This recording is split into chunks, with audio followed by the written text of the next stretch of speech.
Hi guys, welcome back to Waxing On. It's Friday and today it's comedy. Well, it's comedy, it's country, it's a little reference to some jazz, so we kind of got a lot of things mixed in here today.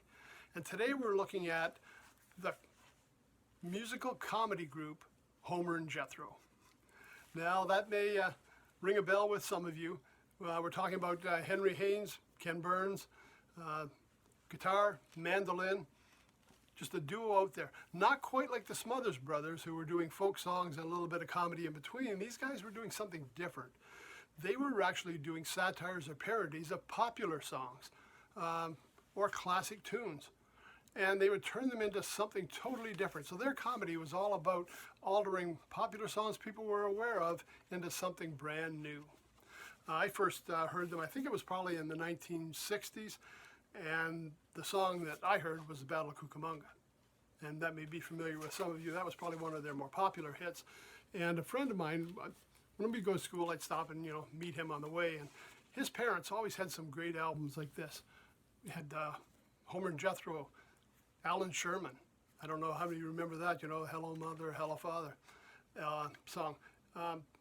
First time I heard Beach Boys doing Good Vibrations was at his house. So Homer and Jethro, that was my first exposure to it with Battle of Cucamonga. But they've been around for a long time. They started in 1939, and they went until the death of one of the members, and that was probably 1970s. They've been on a lot of network TV. They were Grammy Award winners. I mean, these guys were really popular at the time. It seems a little corny now what they do. But I mean, you got to remember back in the 40s, 50s, and 60s, this was all great entertainment. And the album I have, I again was looking at greatest hits because I didn't know where to start. I've got the best of Homer and Jethro. I'll try and pull that back far enough so you can all see it. Best of Homer and Jethro.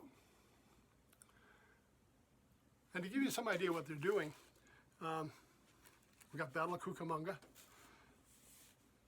Kalijah, the Hank Williams tune. We got Poor Old Kalijah, Cold Cold Heart, Baby It's Cold Outside, I'm Moving On. And again, these songs, while they sound familiar, they're not.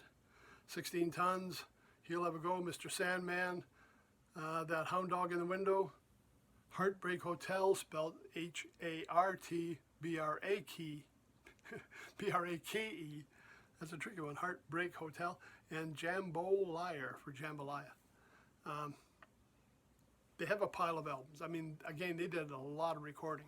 And these guys weren't just, a comedy act. These guys were proficient musicians. They were both actually jazz musicians. And they put out 2 albums at one time during their career. One was called Playing It Straight, which wasn't maybe as popular as some of the others. And the other one I was just checking out earlier this afternoon called It Ain't Necessarily Square. And again, this is a jazz album they put out with Jethro doing jazz mandolin. Now, you can also, actually I'll just tell you about that one. Somebody had asked him when they went out about that album and said, how come you guys are doing an all-instrumental jazz album? Jethro said, well, honestly, we just didn't know the words to the songs. So, but I mean, they had already done jazz before. And if you go on YouTube, and I checked this out earlier in the week too, Homer and Jethro, Mike Douglas TV show, there's a segment with them playing Take the A-Train along with the Mike Douglas House Band. And you've got Homer, he's doing the backup guitar sound, Jethro doing all the ad-lib and instrumentals on mandolin. And I'll tell you, these guys are pretty proficient. People kind of write them off as just a novelty comedy act, but they were doing session work in Nashville. They were doing recordings themselves. And again, they were showing that they could be, legitimate musicians. But sometimes the persona they had was kind of overshadowing that. So if you get a chance, and like I say, whether you want to check out the traditional Homer and Jethro comedy routine, but I know online, I think it was on one of the streaming networks I found it, that It Ain't Necessarily Square. Something to look at for a jazz album just to see what else these guys could do. And they were actually pretty good. So that was worth checking out. Let me see if I got anything else there we had. That was pretty much it for the band. There's not a lot I can say. You either love them or you aren't going to love them. You're going to hate them from the style. But, I mean, it was fun stuff. It's kind of corny, some of it, but that was what they did.